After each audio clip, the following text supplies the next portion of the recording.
Are Ripperdactyls any good in patch 5.1? One of you expressed interest in Ripperdactyls, so I bumped it up ever so slightly, but it was coming anyway. I used them back in the day, but Warhammer 2 wasn't kind to them. Now? Well, let's go through the examination process together. As one of you said, they either work spectacularly or they get completely destroyed. I'll do one better. Sometimes it's a combination of both. Taking Gelt down with you is taking one for the great plan. Recruit for 1150 gold and 288 upkeep. On Ultra you get 10 entities, same as Pterodons, but these have 6,250 health unit-wide. That means each one has more health than a Minotaur entity, and that's some beef. Armor is 45, which is a full 30 better than Pterodons, making missile resistance 15 seem a bit less token.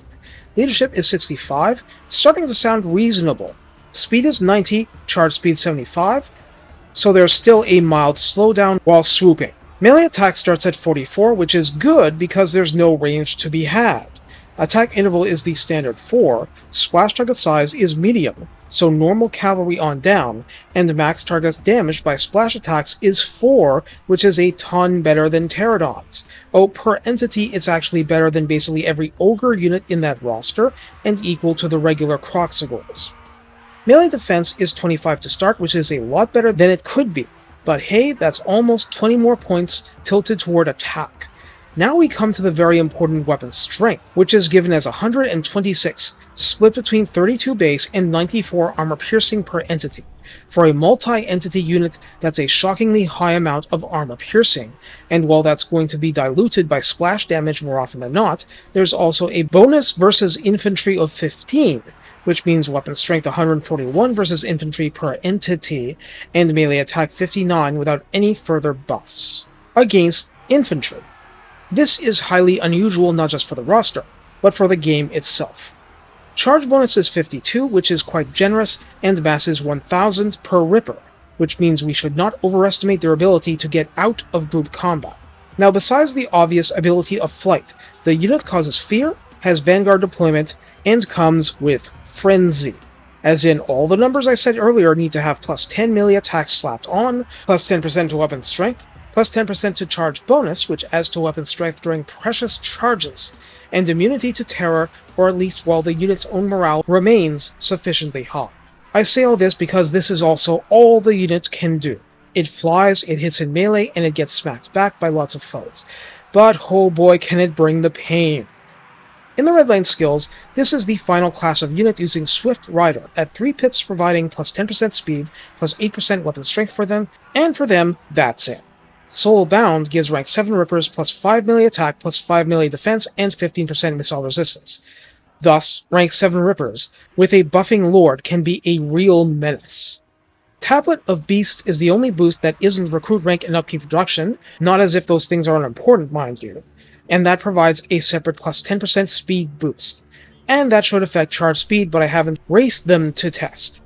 118 speed gets them in position to rip to shreds squishy warm blood artillery crews that much more effectively.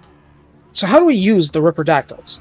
Well, if there's any target you want to charge with Pterodons just to get a tiny bit of damage and some morale penalties, using Rippers instead may get you much more brutal results. Besides this, that outsized armor-piercing damage, which is a much larger spike of armor-piercing than source units are able to do, makes them really good at rear-charging engaged units in the field, but even more so in sieges with easy access to the tops of the walls. But that's not as useful as it once was because AI units like to abandon walls quickly, which means Rippers would fight alone for much longer if they gave chase to the ground on the other side of the walls. The big disadvantages are extremely simple. You rarely have many Rippers out there. You often have lots of enemy missile troops, and they usually have the sense to aim at the Rippers first, not the Saurus, especially the Saurus with shields. Completely besides that, however proficient, only 10 entities against large targets would tend to be suicide, and higher morale means you tend to lose these units with any inattention. It comes down to this. It's not as if you're losing damage if Rippers are attacking low-armored troops, but they're overkill, and the looser the formation, the less effective the splash damage is. In contrast, the Rippers are extremely useful as soon as your enemies feel better armored units, and it's not as if melee attack climbing into the 70s, not including the charge bonus, isn't going to rip into shiny knights as well, if they're engaged and preferably poisoned as well. In the military, this is what they call a force multiplier.